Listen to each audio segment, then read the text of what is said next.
ఈ రోజుకి Iran intelligence కనుక్కోలేకపోయింది ఆ అన్‌డిస్క్లోజ్డ్ లొకేషన్స్ ఎక్కడో అని. అయితే అనుమానం మీద ఒక 700 మందిని అరెస్ట్ చేసి అందులో ముగ్గురిని ఉరితీసింది. ఆ మిగిలిన 697 మందిని కూడా ఉరితీస్తారు. వాళ్ళందరూ కూడా ఇరానియన్సే. ఆ స్పై ఏజెంట్లందరూ కూడా ఇరానియన్స్ అనమాట. వాళ్ళందరినీ కూడా ఉరితీస్తారు. సో ఇప్పుడేంటి, ఈ మొత్తం వ్యవహారం కనుక చూస్తే మనకు అర్థమయ్యేది ఏంటంటే, ఈ అన్‌డిస్క్లోజ్డ్ లొకేషన్స్ని ఇజ్రాయెల్ ఎలా ఎంచుకుంది, ఎలా ఐడెంటిఫై చేసి వాళ్ళని క్యాప్చర్ చేసింది అంటే, non Israelis that cutter Iranians, అంటే కట్టర్ ఇస్లాంని ఫాలో అయ్యే వాళ్ళని తన ఏజెంట్లుగా నియమించుకుంది. జనరల్గా ఇస్లాం ఫాలో అయ్యే వాళ్ళు ఎవరు కూడా డీవియేట్ కారు, కానీ వాళ్ళను కూడా డీవియేట్ చేసి తన విధానంలోకి మలుచుకొని డబ్బులు, అంటే వాళ్ళకి కావాల్సింది మనీ మేక్స్ మెనీథింగ్ కాబట్టి డబ్బుతోటి కొట్టింది.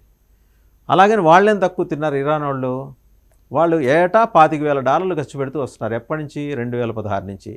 ఎవరిని పెంచి పోషించడానికి? హమాస్ని, హౌతీస్ని, హెజ్బుల్లాస్ని.